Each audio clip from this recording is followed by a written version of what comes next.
Hello everyone and welcome to another episode of Musings of a Modern Mystic with me, Amy Yasmin.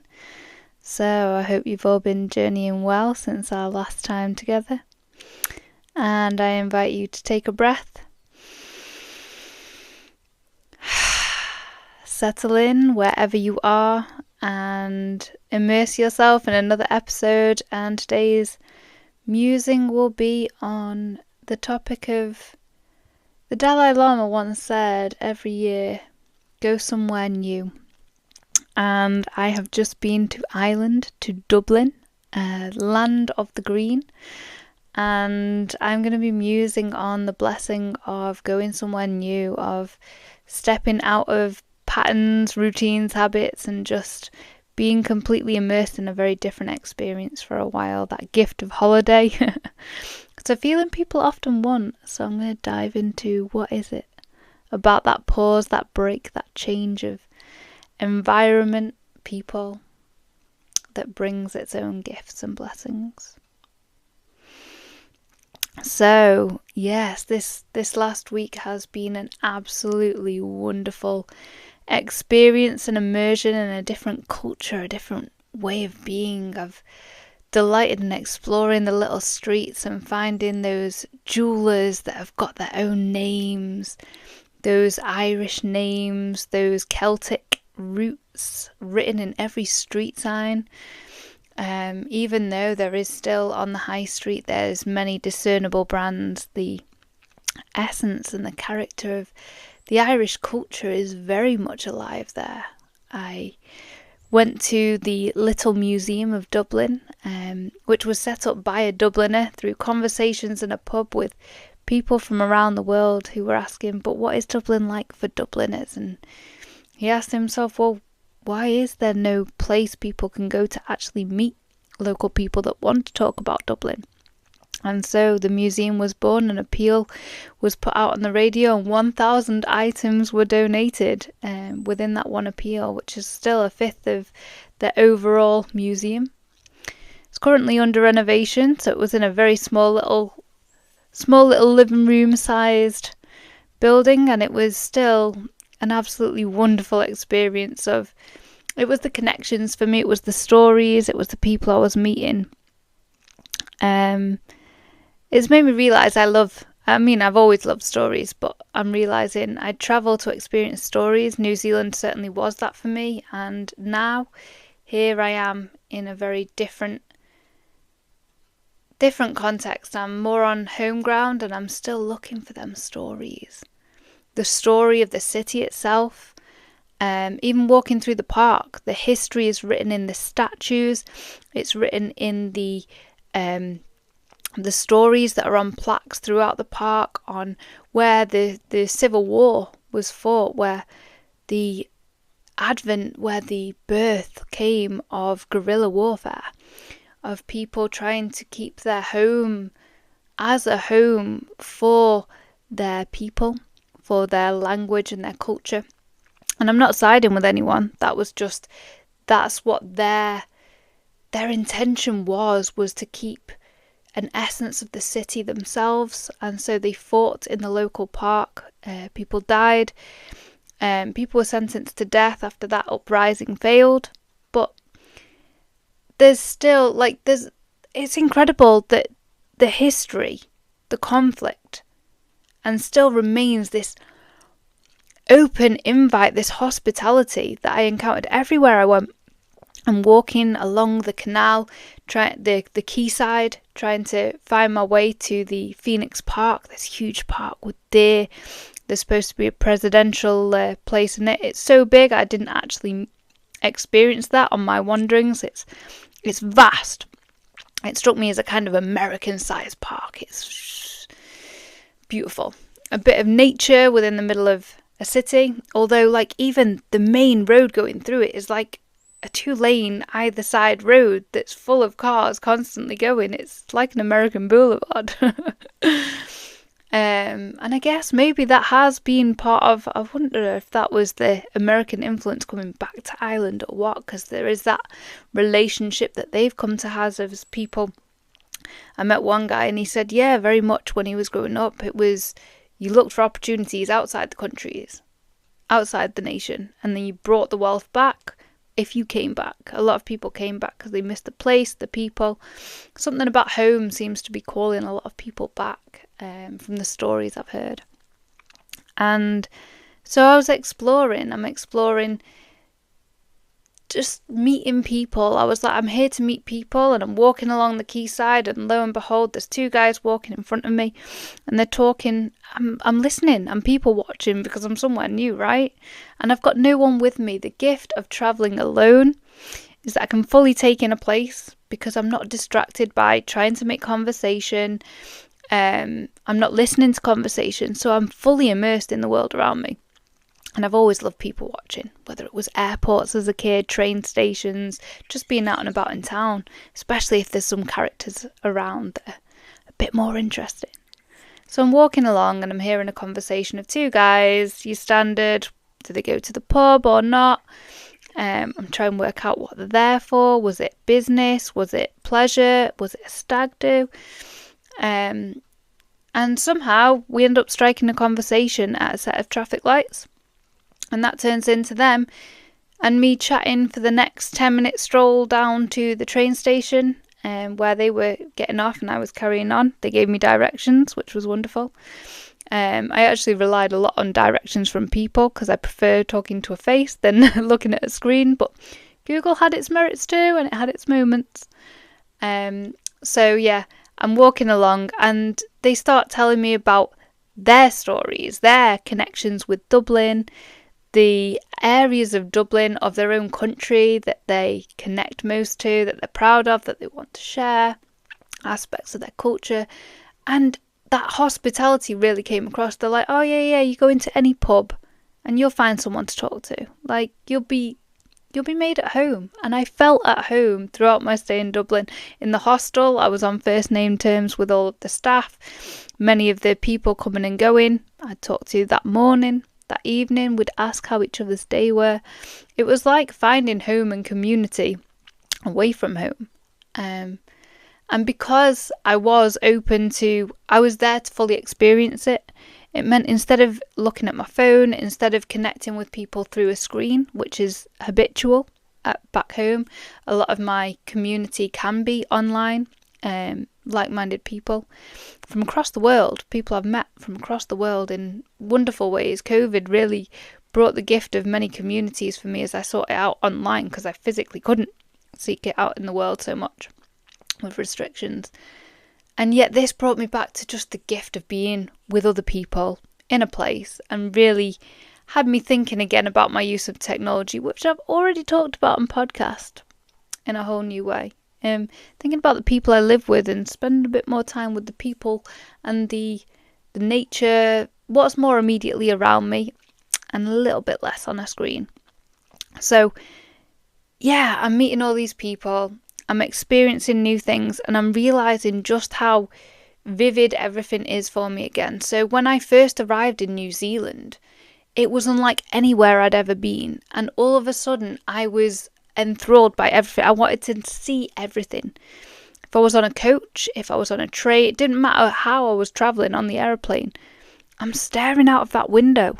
I'm not looking at a film or whatever entertainment is available to me because I want to take everything in. This place is completely unknown to me.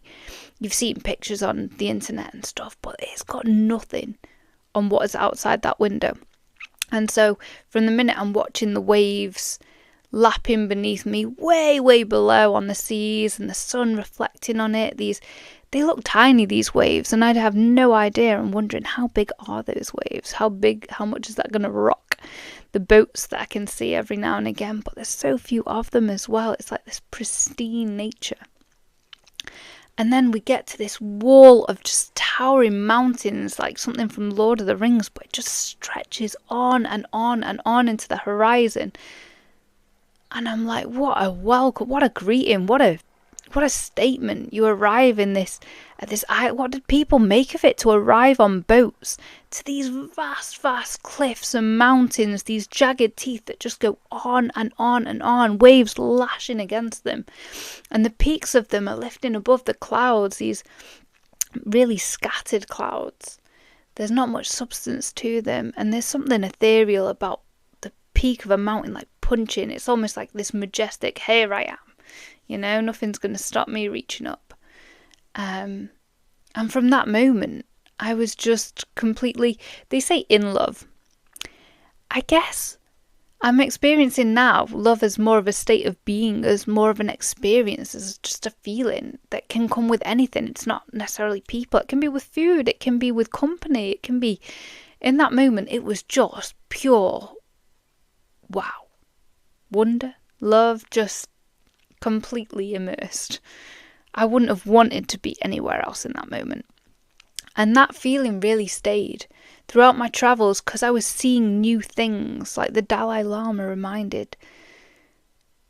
Seeing new things, I was so much more present, so much more attentive to my senses. I was smelling things I hadn't come across before in the parks as I was walking, different flowers. I'm hearing different birds and different bird songs. The water is clear. I'm looking in a city and the water is clear. I'm seeing fish in the bottom of it and I'm like, this is like another world. So it really made me realise how when I go to new places, it's so much more alive for me. And as I'm navigating, because every street's unknown, I'm making note of the landmarks. I'm paying much more attention to what's going on around me because it's new. While I still orientate myself and find how to be in this place, how to kind of, I don't want to say fit in, but how to kind of not stand out as a tourist with a big exclamation mark over the top of my head. And just, feeling more comfortable and at ease for knowing the landmarks and to have kind of established myself a bit. And New Zealand was actually the first time I actually slowed down to smell roses. And my friend, she takes me to a park. We've not spent a huge amount of time together outside of her home. I've popped by her house every now and again, this friend that I met in Europe. And I had a week left and she said, I've got to take you to this park. There's this garden, you've got to see it. And it was planted in commemoration of the Queen. Not sure if I've told this story already. I love this chapter of New Zealand where I'm there and there's ducks swimming on the water and they're bobbing away, and as one of them swims along, he's kind of rocking the water of all the others and they're just kind of bobbing up and down, not even moving, not even completely nonplussed, bobbed and moved by the water. And as we get through the park, all of a sudden we get to this, it's manicured grass, it's short trimmed, very green, it's hot, it's New Zealand and it's summer, it's hot. The sun's beating down and there's bees and there's open roses all around me, and they've planted one rose for every year of the anniversary of the Queen's reign or something. There's 70 odd of these roses, and I'm blessed to be there at a time when they are in full bloom. Not all of them, but most of them. And there's people smelling the roses, so I go join them, I go smell the roses. And some of them were actually quite pungent, quite strong.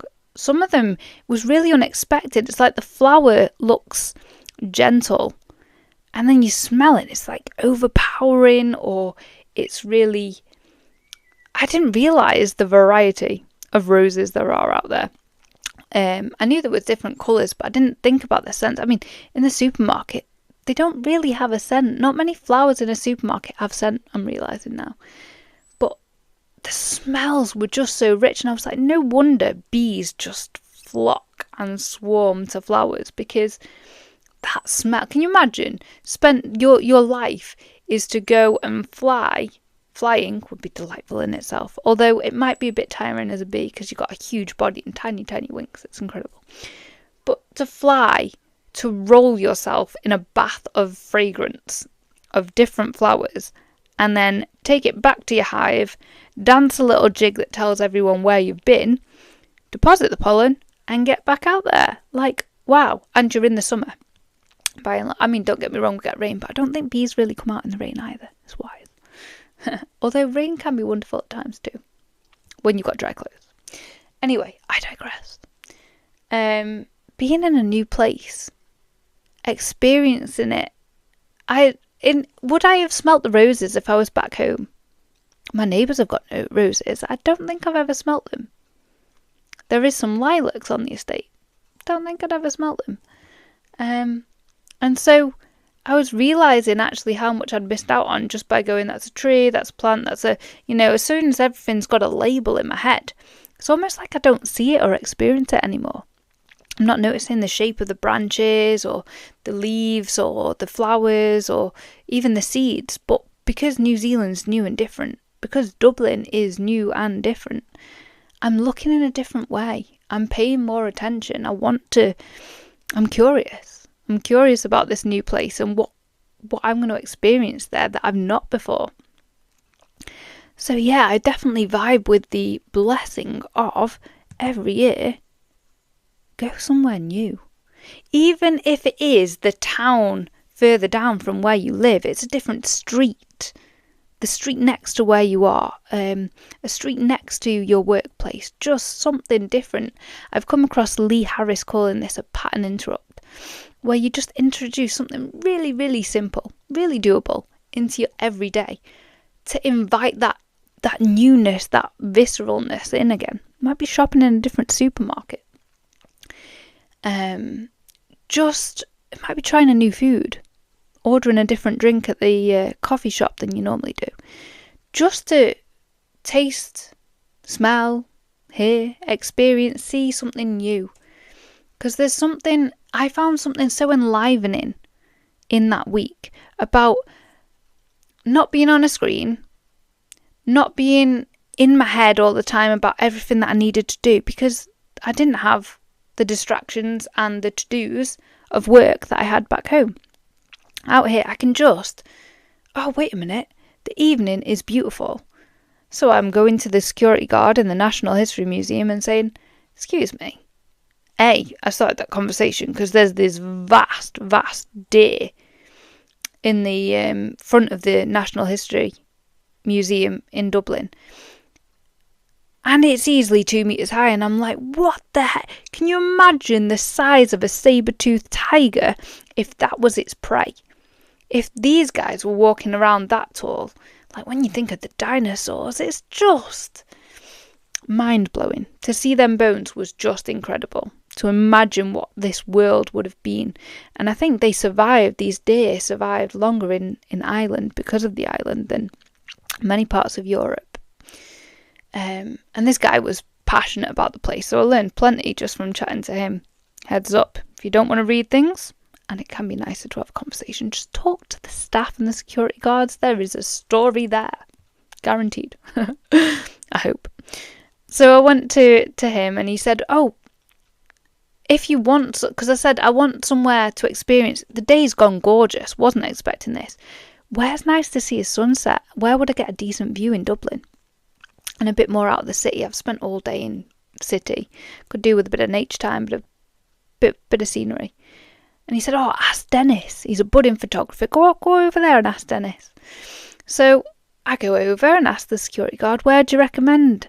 And I'm given directions to the specific point of the pier or the lighthouse in Howth, which is a bit further along. Yeah, it's just down the Dart, which is their train system. It's half an hour on the Dart. Highly recommend it. Get to the train station, it's €5. My phone is flat. I'm like, I don't know any train times. I'm not going to have Google Maps. I can't tell if there's any cafes or restaurants open, let alone any I'll eat at, because that could be quite picky at times. And so I'm like, what am I going to do? Do I do it? There is a cafe with charging points.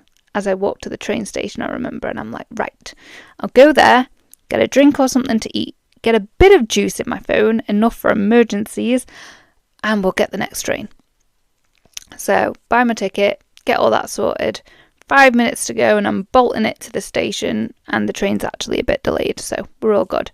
Find my way to the platform, get to house, and it's not, I wasn't expecting anything because it's not like I've Googled it. And it's beautiful, it's seaside kind of town. Reminds me a bit of some of the seasides I've seen in Wales.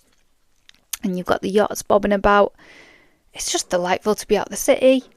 The sky is pretty much blue. There's very few clouds, and I'm going to get a decent sunset from here. I've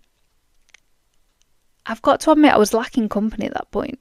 So I just started conversations with random people around me, and that was rather wonderful. Had many wonderful chats, even if it's just on the pretext of someone's clothing or where they come from, what's their accent, people watching kids or watching lovers. It was just sweet to just sit on the rocks and just people watch.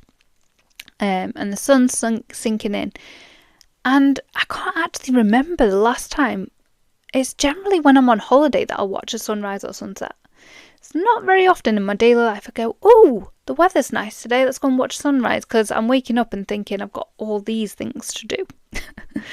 And it was beautiful to just sit there with nowhere to go, nowhere to be. I didn't actually have any conversation or company, so it's just fully sit, watch the waves lap up and down, and just be with nature a while. Like, there was no need to do anything. And it was quite a novelty because I can be quite highly active. Actually withdrawing from the overstimulation of using my phone 24/7, reading and learning and studying, to go from that pace to just be content to sit and be. It's been quite the journey, and even there I was realising, wow, like a year ago, 2 years ago, 3 years ago, would I have been able to sit here and just be like this? And to not feel there's anywhere I need to be? To be content with them waves just gently lapping, the wind occasionally biting through my clothes, feeling a little bit chillier, feeling the shiver, and just going, I'm staying for that sunset, and we'll take it from there. And just to watch the sun, it's like it arcs across the sky, and then when it's setting, it's almost like it sets really fast. It's like, does it travel that fast through the sky? Because you really don't see it. But as it gets to the horizon, there's something different about it. So I'll watch this gorgeous sunset and then make my way back to the hostel. I would not have experienced that in all likelihood if I'd have been at home, because I would have found something else to do in the house. The screen would have distracted me. There would have been notifications on my phone I was looking at. But because I was intending not to use my phone much apart from photos while out there, it meant that I could actually... There was a spaciousness to it. That's the word. And I remember as a kid, I used to love car journeys. We'd travel through Europe regularly, every 2 years, to go and visit the family. I had family quite spread out, Holland, Germany, Switzerland. We'd drive on the ferry. We'd get the ferry and then we'd drive through Europe. So these road trips, sometimes you were driving all day. Beautiful out the window. Took puzzle books, took reading books, but there were times that I'd just sit and look out the window. And we used to travel as well. It was an hour or so, bit more, to go and visit grandparents and family once a week, once a fortnight. And I loved that time in the car. And I'm realising now, as I'm looking back, it was because I had nothing else to do, nothing to distract me. I had literally what was in the car, narrowed my choices down, and a lot of the time I was content to just watch out the window, to do a word search or to people watch. Because I've always loved people watching, especially if there's traffic. I'd just be watching the people around me to just, or daydream. Always a daydreamer as a kid. Big daydreamer. Vast imagination. I'd read books and I would be in them worlds. I'd watch Casualty or something, and that night going home, I would be creating a whole world in my head, a whole scenario. Often me helping or being helped. I'd create this whole world, these new characters. And I didn't even think about what I was doing. I just did it. And it was great because I didn't have anything else to think about, to worry about. There wasn't the stresses that adult life can bring to the forefront. And if I allow them to stay in the forefront. And that was the key. Realising that in being on holiday, how much of my headspace has been occupied with so much mental clutter and fears and habits and routines that I've been missing out on those snatches, those moments. I do try to be present to the people around me now, to notice the flavour of my food, to give thanks for just the little moments of whether it's a bird song, whether it's catching the sunshine. The amount of times I've gone outside to have just 10 minutes outside, I connect, I send prayers and love to the world just for 10 minutes every day, just to feel connected to everything that's out there, and to just send some love and to breathe, to allow myself 10 minutes to just breathe, to be, to receive and give love. And the amount of times I've gone, not sure I want to do it today, and that sun will shine as if it's an invitation going, hey, the world wants you out too. Yeah, the sun's going to greet you out, the earth's calling you out, the birds are singing you out. And so it's going, every now and again, I need to make sure, I want to make sure I do something new, I go somewhere new, I have that new experience where I'm fully sensing everything. Whether I'm drinking a new drink, meeting new people, just being around different people that I don't know. Because as well, my mind can ask questions, who are they, where are they going, why? I get curious. My mind's full of questions instead of full of, you should be doing this, could be doing that, or self-criticisms or self-judgments. It's none of that, because I'm playing with the world. When I'm out and about and I'm in new places, I'm kind of imagining. I'm so much more imaginative, so much more present, so much more curious about the world and what's going on in it. So my invite to you is, when you're out and about, whether you're in a park, whether you're just on your estate, if you come across some lilacs, some buddleia, some roses in season, hydrangeas, hyacinths, them little grape drop things, I think the grape drop hyacinths or something, they're gorgeous. The scent of them.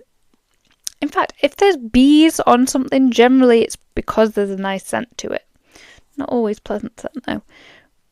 I invite you to slow down and smell it. I drink in them lilacs, and it reminds me of the Parma violets I used to have as a kid. It's like, wow, these actually come from nature. It's like I'm coming out of the supermarket now and seeing it as an item on a supermarket shelf and going, wow, where have all these flavours, even Dr. Pepper and all these Iron Brew, all these things I used to love as a kid. What are the ingredients that went in them? Because some ingredients are going to have come from the natural world or inspiration.